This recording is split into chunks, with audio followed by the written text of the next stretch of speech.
A lot of Edmontonians are frustrated with the direction the city is going, and I'm one of them. And Edmonton is a great place of opportunity and talent. We can be so much more. So I think that the Edmonton, I've heard so much great feedback from the community about the ideas that want to see. And this is an opportunity to have a leader who can bring change and integrity to the mayor's office. So from the streets that feel like an obstacle course to taxes that always seem to going up. It's time to ask the questions. What are we getting for the money that we're paying?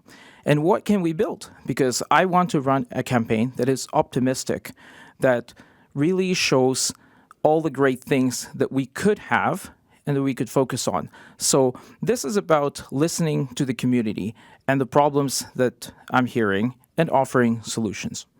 Okay, now Edmonton is growing fast as mayor. How would you manage the challenges that come with such rapid population growth?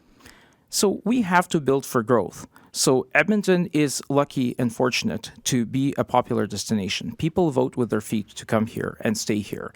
And we need a responsible planning that accommodates that growth, that provides people with what they need. Easy ways to get around with all modes of transportation, housing, and other services that we all use. And what would that responsible planning look like? So one pillar of my platform is around building a plan for modernizing services. Right now, so I spent the past 3 years working for the provincial government in that area. So my niche is to see what the services we have and have a plan of how to make them better. So right now, the city doesn't seem to have a plan, and we can talk about what's in it, what should be done first, what should be done next, how long it's going to take, how much it's going to cost, but we got to have a plan, and this is where leadership comes in. And now, one of your campaign points is also about wanting Edmontonians to be able to track every dollar in the city's budget. How do you plan on achieving that? Sure. So I'm in favor of advocating for open contracting. So we can adopt open contracting data standard, which is a standard that is used by over 50 governments all over the world, that requires the publication of contracting data and in automatic and real-time manner. So there is no need to investigate or file freedom of information requests.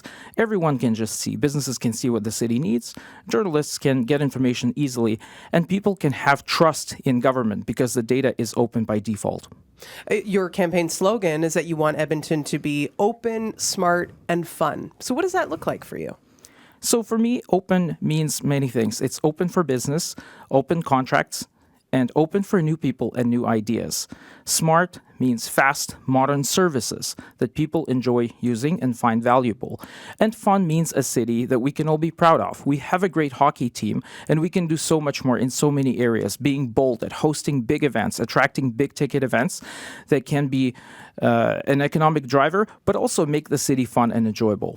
Now, you mentioned at the top of our conversation that you've been talking to a lot of Edmontonians, hearing about a lot of the issues that matter to them. What are they telling you at the door? So what they tell me depends on where you go. So here downtown, crime and safety is obviously a very important issue. A lot of people in other areas are also frustrated about taxes going up. And I think every Edmontonian uses city services in one way or the other. And they have to be a lot easier to use and a lot more valuable. So I think people just want value for their tax dollars. How do you find that balance to not make sure that taxes don't go up, but then still satisfy all the things you've mentioned that are important to you if you were to become mayor of the city? So we have to work with the limited budget that we have.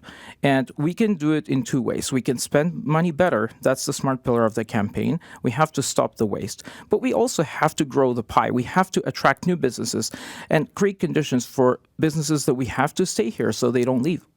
What other issues are residents telling you about beyond that? Because we've heard things about infill, for example. Are you having those discussions at the door?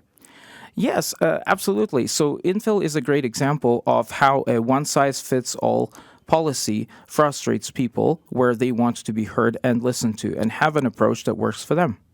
Well, thank you so much for your comments so far. And I'll just end it by asking, what do you feel sets you apart from the other mayoral candidates in this race, Paul? So I think it's important not to skip the most important step is to listen to Edmontonians, to really identify the details and those problems that they hear about. So I encourage everyone to look at my platform because it has a lot of solutions that are driven out of the community feedback and the problems we heard.